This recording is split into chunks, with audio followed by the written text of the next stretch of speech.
welcome to Autism Unfiltered, the podcast where we cut through the noise and talk openly about neurodiversity, science, and real life.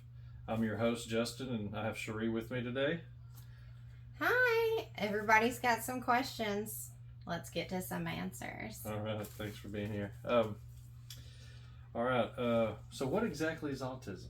So, autism is a neurodevelopmental disorder and it affects 1 in every 36 kids.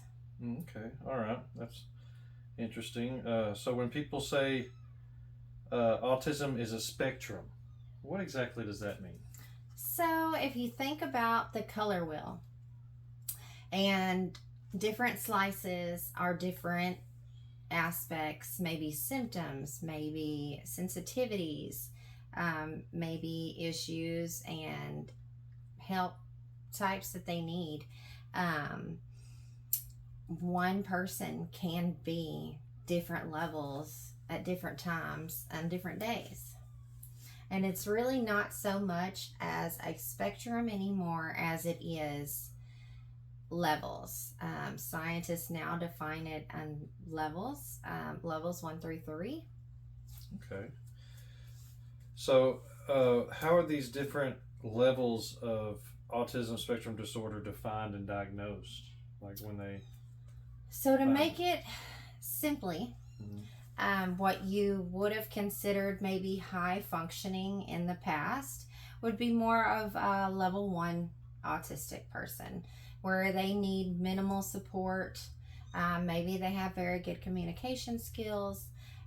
These are the type that maybe you wouldn't even know they were autistic. And then you have level 2. Maybe they're nonverbal, but they don't need as much assistance on day-to-day and support activities. When you get to level 3, those are the ones that require assistance with most day-to-day tasks. They're nonverbal. And behavioral therapies do seem to be helpful with all of these levels. Okay, thanks for clarifying that. Let's tackle a couple of the big myths and stuff out there about this. You know, you always hear first, like, is there any truth to vaccines causing autism spectrum disorder? No.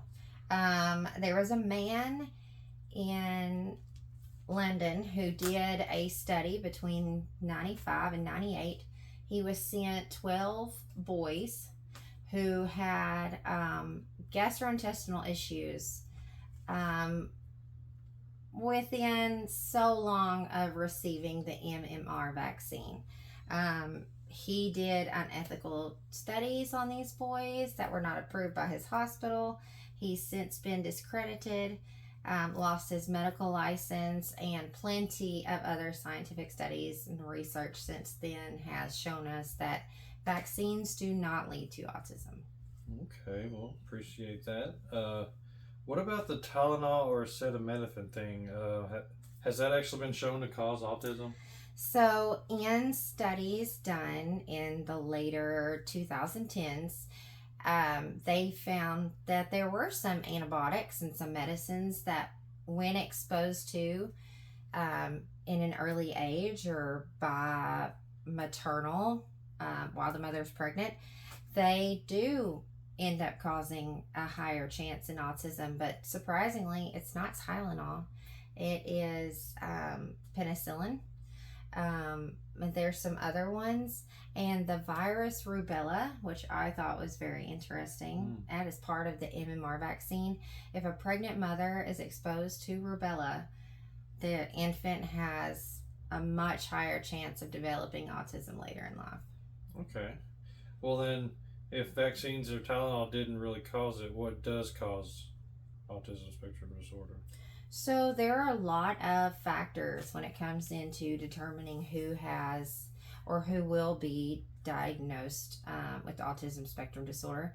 There are environmental risks, there's air pollutions, certain things mother is exposed to while pregnant, certain things father is exposed to before pregnancy.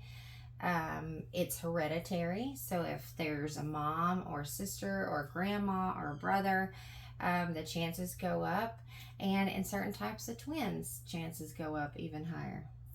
Interesting. Well, diagnosis rates rising everywhere, do you think it has become a global epidemic? So, no. Researchers have proven that it's not a global epidemic.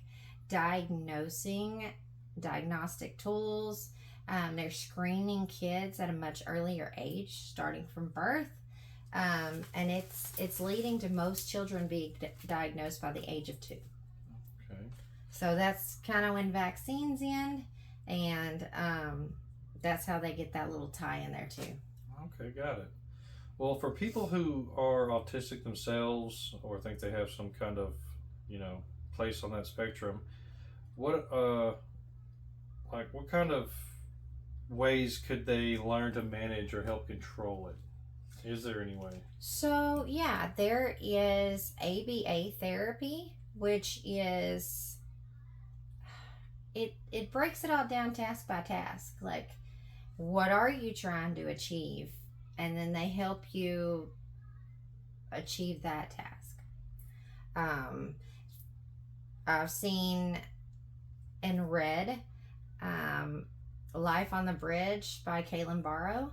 She is an autistic therapist who treats autistic people through ABA therapy. And the book is very insightful. And she explains a lot in there as well. Okay, thank you.